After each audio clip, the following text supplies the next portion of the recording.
Tonight on The Extra Point, live at 6, big news regarding the Hills basketball squad. Bet you didn't know what kind of numbers the former backcourt really put up. And we'll give you the latest on the Hills' nationally ranked team and how they're shaping up after losing some big games. We've got a stacked show coming for you, only right here on The Extra Point.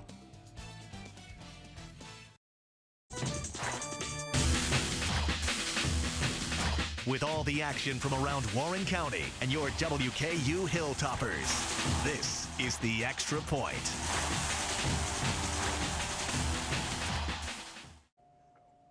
Well, Paige, we do spend a whole lot of time together. I think we make a pretty good team. I think so too, Catherine. I'm always quarterbacking, trying to get you open like a receiver.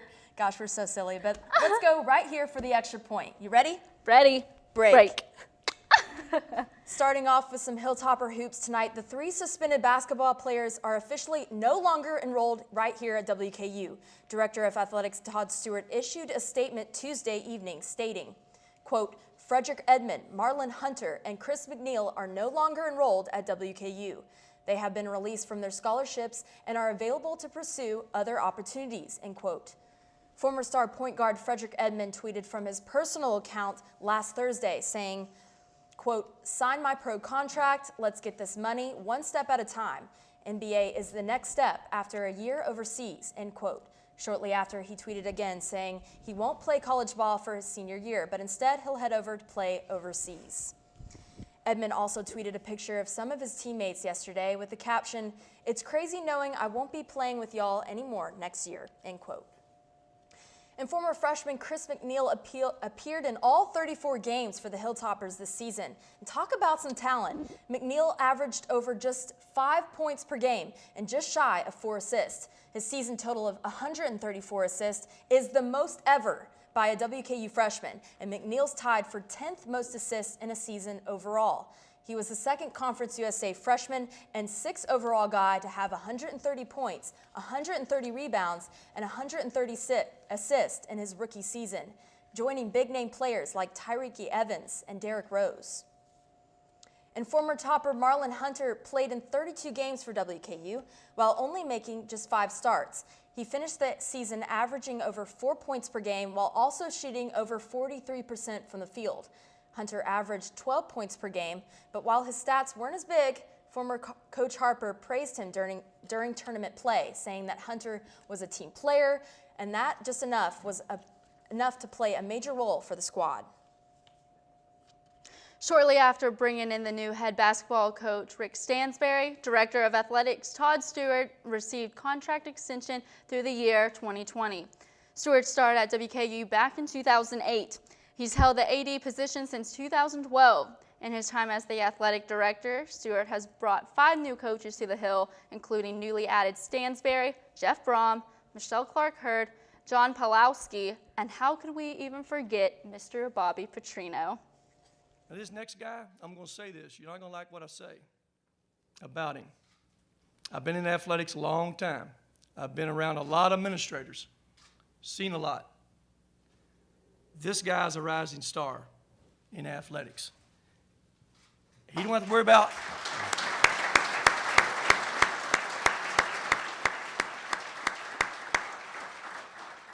he's worried about how long I'm going to be here. We need to worry about how long he's going to be here. Rick Stansberry sat down with Bowling Green Daily News' Zach Greenwell and gave a couple of recruiting updates. Stansberry told Greenwell that, quote, if I was coming into the program and needed 1 or 2 kids, it wouldn't be quite the challenge. There's 0 1s, 2s, or 3s in the program. We've got to sign a minimum of 6 kids here in April, end quote.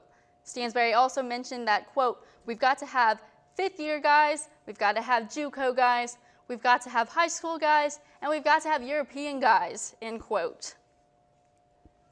3 weeks after resigning as WKU's basketball head coach, Ray Harper finds himself in another coaching seat, this time for Jacksonville State.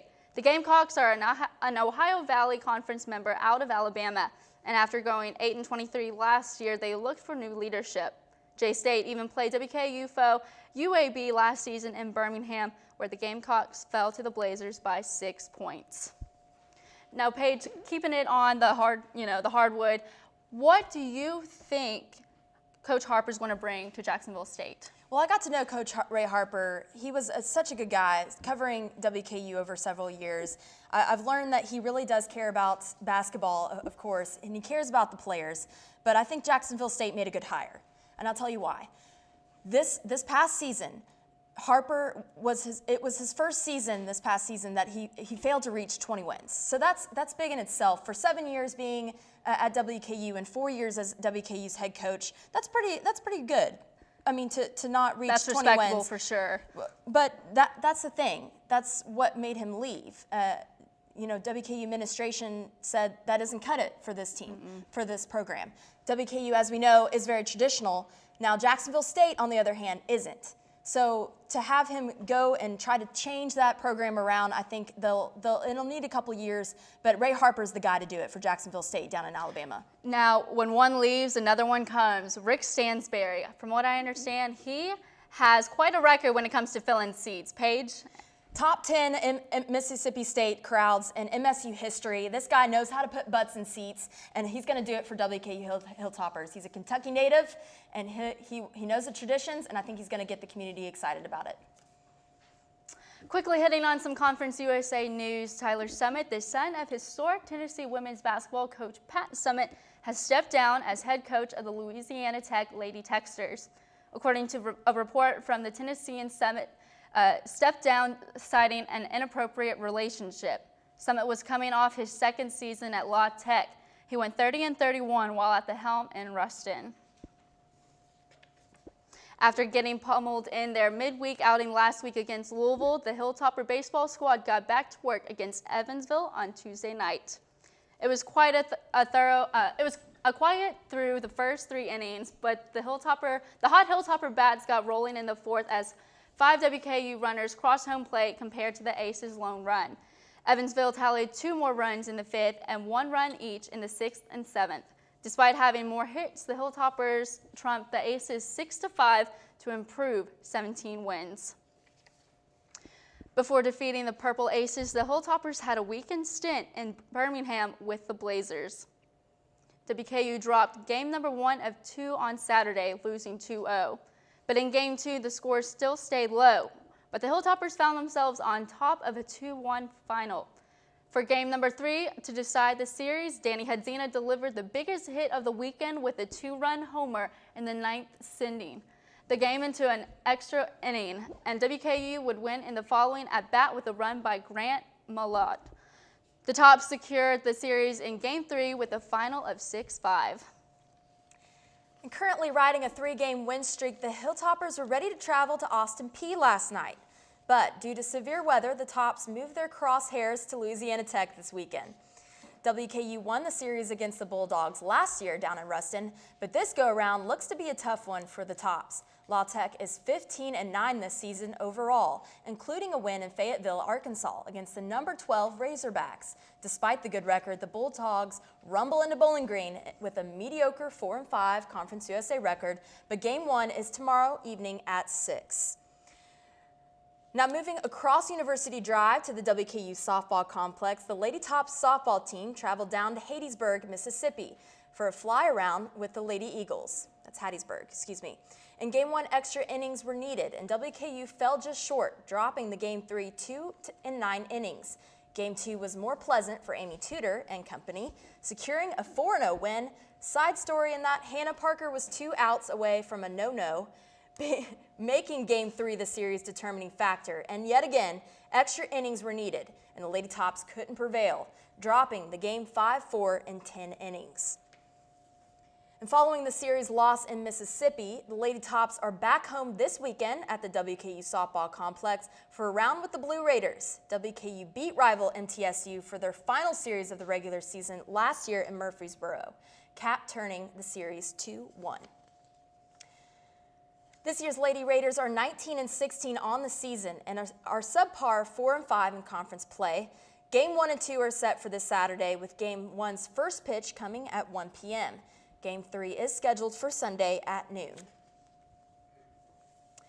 And now Tyler Poe joins us to update us for the WKU baseball and softball teams. Tyler, what do you have for us today?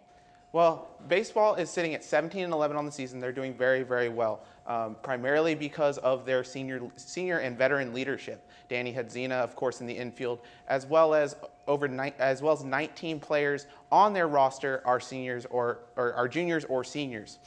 That's different from the softball team where they only have 3 juniors or seniors on their roster, period.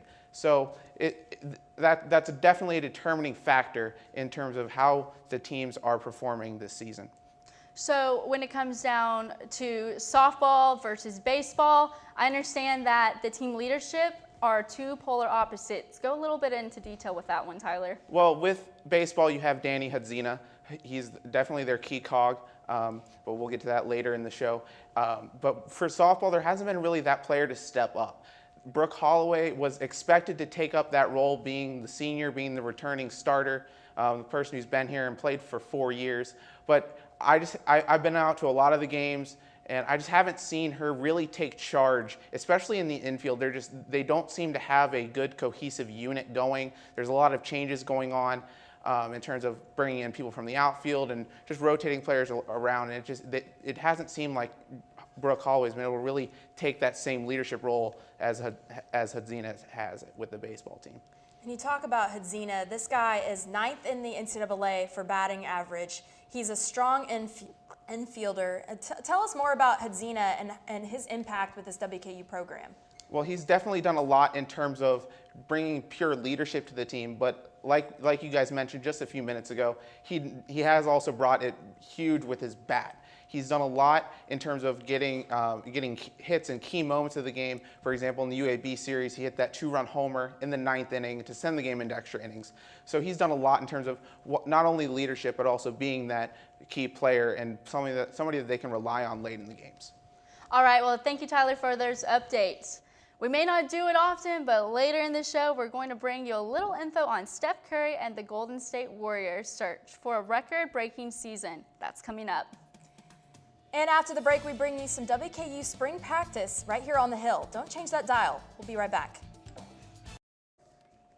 Welcome back. Coming off a 12-2 season and earning the program's first national ranking in history, sitting pretty at number 24, Hilltopper football has been grinding for spring game action. And Coach Jeff Brom said numerous times this spring he thinks the defense seems to be a bit ahead of the offense. The secondary is young, hungry, and starting to show some big strides. Defensive coordinator Nick Holt said Wednesday he likes their competitive attitude, and he's enjoying the level of depth the guys are bringing. All practices are open, and if you find yourself bored this Saturday, head on over to the stadium and catch some scrimmage action set for 10 a.m.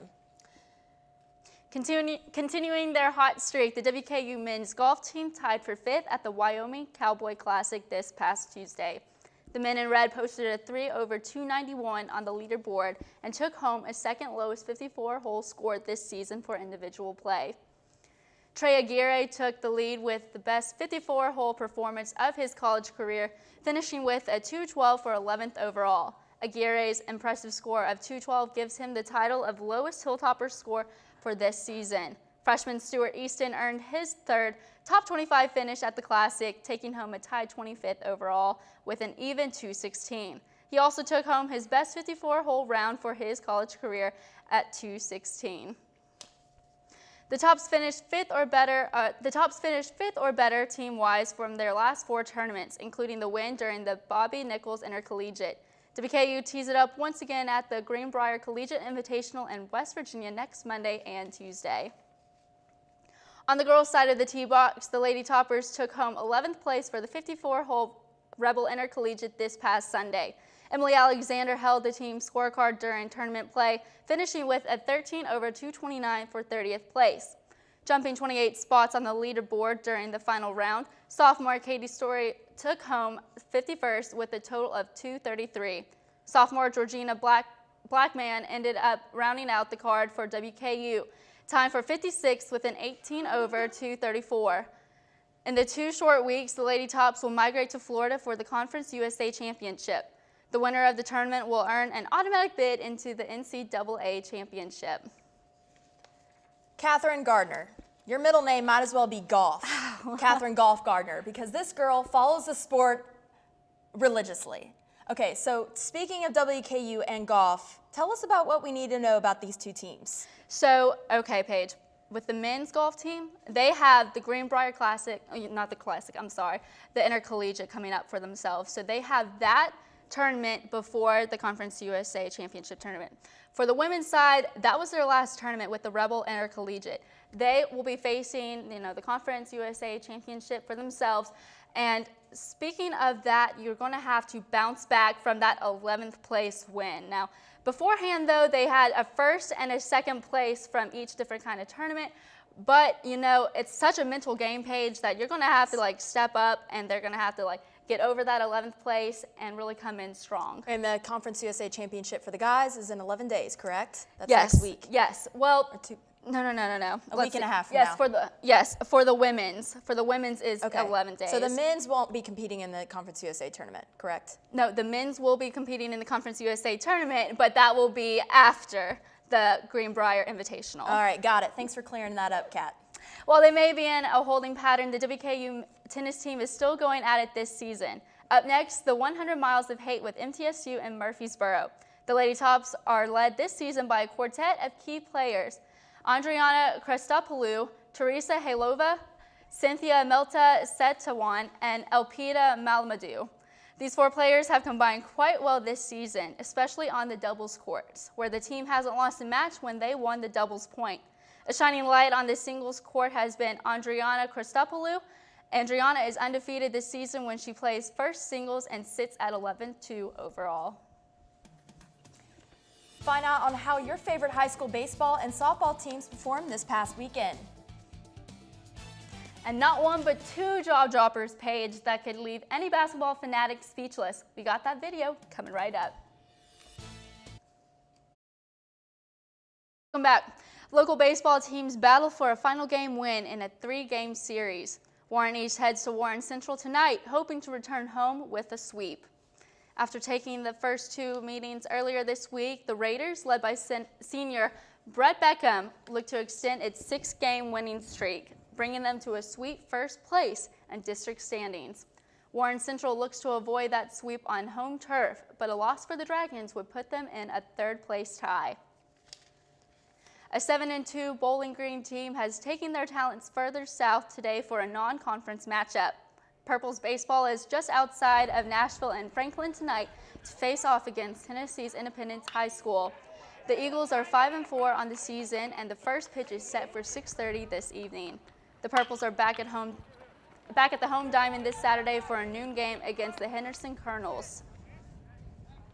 Greenwood's Gators host South Warren Spartans for the 3rd game in the district rivals baseball series. South Warren's at an overall record of 10-4, but Greenwood's not looking too hot at 2-10. Right now, the Spartans lead the series with 2 wins, with a combined score of 8-2. Your current score is Greenwood 0 and South Warren 4, bottom of the 3rd. Okay, so who's our hero on the hill this week? We'll name our star athlete of the week. That's coming up. And we've got not one, but 2 jaw droppers tonight, Paige. Get ready to relive one of the greatest moments in college basketball after the break. So a hot topic outside the Kentucky state line seems to center around the Golden State Warriors and Steph Curry. What else is new? The Golden State Warriors seem to hit a wall lately, especially after losing 2 out of 3 home games. And guys, you can't match the Chicago Bulls record with that kind of slump. Warriors power forward Draymond Green even mentioned the momentum loss himself and said, quote, "It's kind of at a point now where you're ready for the regular season to be over," end quote. If Curry and his team want any chance to meet Michael Jordan's team record, they'll have to go through the Spurs first. The Warriors will face the Spurs tonight at 7. Okay, so we bring you Heroes on the Hill every week, but now it's time for a guy on the diamond to see some love. You might have heard of him. That name is Danny Hadzina. Hadzina's got a flashy glove at third base, and in 2015, he was the Hill's most consistent batter. But this athletic senior infielder is our hero on the Hill this week for providing the Tops with the biggest hit of the weekend. Hadzina came in clutch against UAB at the most important time. His 2-run homer in the top of the 9th sent WKU to extra innings, which later enabled the Tops to convert 4 UAB errors and 3 vital runs. So congratulations, Mr. Hadzina. That makes you our hero on the Hill. All right, so moving to jaw dropper, Catherine. Rewind back to earlier this week, back in Houston, Texas. Let's do it. Roll it. You got Barry. He's looking up at Paige. He's shaking but not stirred for that three-pointer, and it's good. The Tar Heels are excited for that shot. Look at that. Villanova bumps into him, but it doesn't matter. He still sinks it. Tied 74-74. You've got Michael Jordan in that Tar Heel blue. He's pumped. All right, 4.7 seconds to go. 3 seconds. Hands it off to Chris Jenkins for the game winner. 77-74. Villanova wins it. Second championship game in school history since 1985. Chris Jenkins, a beautiful shot. Congratulations to Villanova, the 2016 National Championships champions. Good for them, guys. Paige, it's that time to go for a 2-point conversion. All right, Catherine, let's do it. So I want to move back from, the hardwood and the diamond back to that gridiron. I love it. I love it. So you have spring football in the midst right now. The flowers are blooming, the trees look beautiful here on the hill, and that means one thing to me. I don't know about you guys, but spring camp is in full force. So one question, Paige. What is it? How are they turning out? All right, so you've got the defense looking a little bit better than the offense. Apparently, according to Nick Holtz, the defensive coordinator. That guy is hilarious, by the way. You've got to talk to him sometime if you ever catch him around the hill. But he says that his defense is looking mighty fine. They've got a lot of young players on that roster. We've got 55 returning to the roster, 21 they lost, and a big name in that, Brandon Doughty. Now, Doughty's down in Miami right now with the official visit for the Miami Dolphins. He'll look to enter the NFL draft later in Chicago later this April. But as far as those current 55 guys on the roster, they're looking to up their game with coming down 12-2 off record number 24 in the nation. They're looking to improve their skills. We've got a couple injuries now to be aware of. We've got 3 Louisville transfers who are doing really well. But that quarterback, again, my conversation goes quarterback battle. We've got that mystery for the starting position. We've got 4 guys. They're Nelson Fishback, who's a senior. We've got Drew Eccles, Mike White, who is a USF transfer, and a former Penn State and Louisville transfer, Tyler Ferguson, excuse me. Now, as far as those 4 guys, I spoke to Brandon Doughty personally. He told me that I said, Doughty, who do you want to be your successor? And he told me straight up, Nelson Fishback. He's a redshirt senior. He has the most experience. He knows the playbook better than all the other 3, and he's looking probably, we'll find out that he'll be the starter in the fall. Now, I'm really excited about the fall. I won't be here in Kentucky probably. You probably won't be either, but this is definitely a team to look forward to here in the fall. Well, Catherine, I think it's that time of the show where we conclude things. As always. And always. Paige. It's up. And it's good. Thanks for watching. Thanks for watching, guys.